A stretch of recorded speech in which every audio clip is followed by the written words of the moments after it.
Hi, my name's Benjamin, and I'm a movie addict. Turn around, look at what you see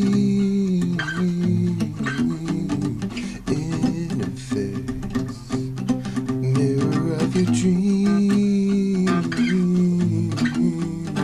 Make believe I'm everywhere, giving in the light, written on the pages.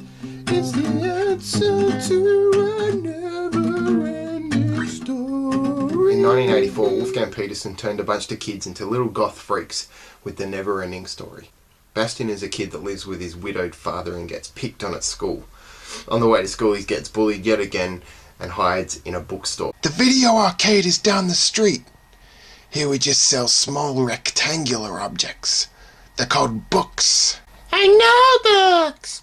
I have 186 of them at home. He steals the book The Neverending Story, hides in the attic at school to avoid a math test, and ends up reading The Neverending Story into the night. The Neverending Story tale is set in the magical world of Fantasia, where there's lots of weird, freakish, ugly creatures. Fantasia is under threat from the nothing. There was nothing there, not even a dried up lake.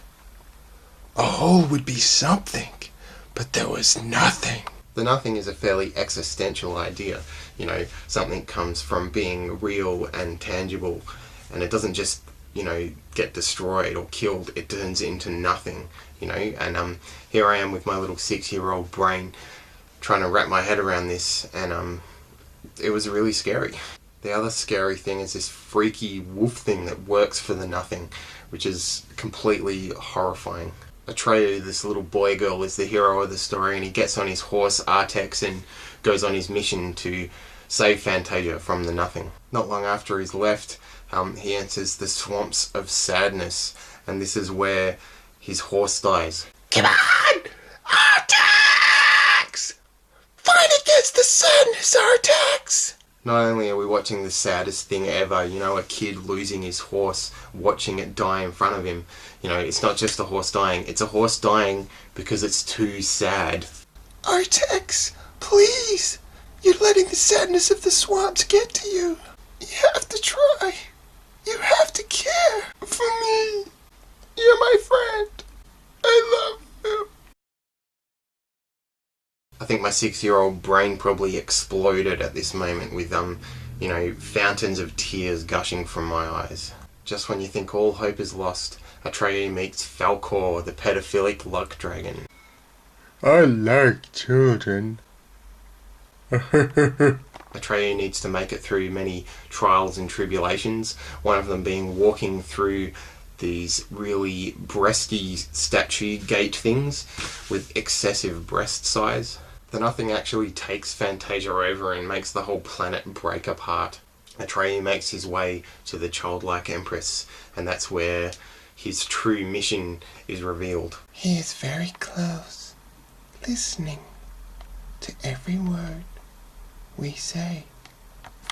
What?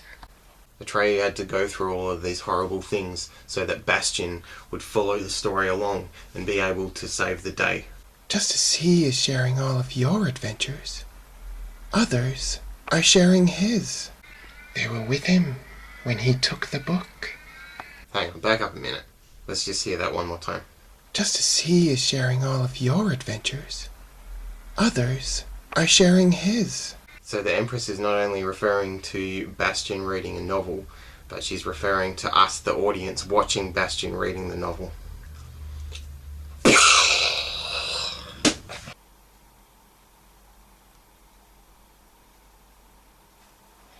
To save the day, Bastian has to yell his dead mother's name out the window, and being that this is the most important crux of the story, this is how he saves the day. We can't even hear the name of his mother. Bastian saves the day, all is restored, and all of our childhoods have been destroyed forever. Never-ending story.